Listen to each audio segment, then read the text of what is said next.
l'expert en la matière lorsqu'on parle bien sûr de revue de presse. Renaud, bonjour. Alors, on commence avec cette information. Le président de la République a accordé une audience à Albert Mabry-Touaqueus. Oui, bonjour à tous. Cette rencontre, selon le Patriote, s'inscrit dans la droite ligne des recommandations du dialogue politique initié par le président de la République en vue du renforcement de la cohésion sociale et de la paix en Côte d'Ivoire. À sa sortie d'audience, le premier responsable de l'Union pour la démocratie et pour la paix a indiqué que le président de la République l'a invité, tout comme les autres acteurs politiques nationaux, à faire de la préservation de la paix une priorité. Et après les incompréhensions et la crise post-électorale, Mabry retourne à la maison. Oui, c'est ce que Barassa Une, le quotidien Le Matin, au sujet de la rencontre entre le chef de l'État Alassane Ouattara et le président de l'UDPCI. En croire le confrère Dr Albert Mabry-Touaqueus s'est dit heureux d'avoir été reçu par le chef de l'État avec lequel il a parlé notamment de paix, de cohésion sociale ainsi que du RHDP. Et on referme ce sujet avec le nouveau réveil. Oui, et le confrère qui révèle que le président de l'UDPCI a indiqué au sortir de sa rencontre avec le chef de l'État que la question de son retour au rassemblement des oufouettistes pour la démocratie et la paix n'avait pas été évoquée au cours des échanges qu'il a eus avec le président de la République.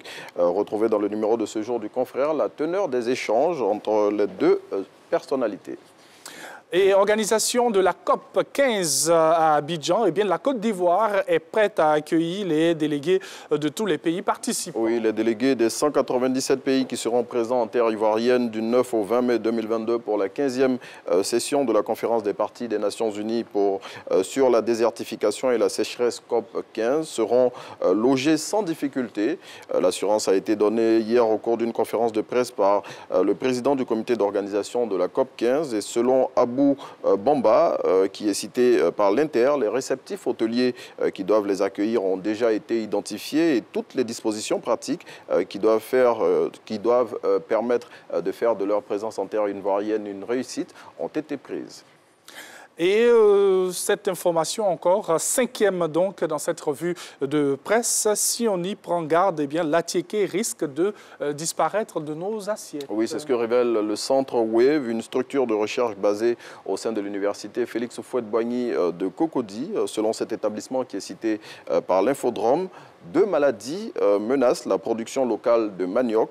Et pour contrer ces maux qui pourraient détruire le manioc sur toute l'étendue du territoire national, ce centre a procédé hier dans le village d'Abadjen-Kouté, c'est dans la commune de Songon, au lancement d'un programme de sensibilisation des producteurs de ce tubercule, doublé du lancement d'une opération de surveillance participative dénommée « Ensemble, sauvons notre manioc ».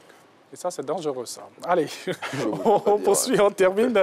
Vous nous proposez un chiffre pour refermer cette revue de presse. Oui, 21 000 et il correspond au nouveau cas de tuberculose détecté chaque année en Côte d'Ivoire. Cette information a été livrée hier par le directeur coordonnateur du programme national de lutte contre la tuberculose et c'était lors d'une conférence de presse organisée en prélude à la journée mondiale de la tuberculose qui a lieu demain, jeudi 24 mars 2022. À cette occasion, Dr Kwaku Jacquemin a invité les populations à fréquenter les services de prise en charge de la tuberculose où les soins sont entièrement gratuits. Il a insisté sur cette consigne pour toutes les personnes qui ont une toux de plus de 2 semaines. Merci beaucoup à Renaud. Je vous en prie. Et c'est tellement bien dit pour toutes ces informations-là sur la tuberculose. Oui. Et on en a parlé aussi avec notre invité. Oui. 21 000 cas en Côte d'Ivoire. Donc, si vous avez ces signes, si vous doutez, il faut juste... Il y a des gens qui n'aiment pas aller à l'hôpital. Non, il a été précis dans ce qu'il a dit. Hein. Oui. Tout de plus de 2 semaines, il faut obligatoirement partir à l'hôpital pour se faire dépister. Oui. Parce qu'on ne sait jamais, surtout que la tuberculose se guérit en Côte d'Ivoire. Bien sûr. Donc, il faut Très souvent, on aime l'automédication, on se dit j'ai une toux, on a nos petites pratiques aussi. Bon, même quand la toux est insistante et surtout quand ça passe 2 semaines, il faut obligatoirement partir à l'hôpital. Bon, les petites toux passagères, on casse, machin et tout, là ça passe quoi. Mais après, quand ça devient compliqué, il faut obligatoirement se rendre dans un centre de santé.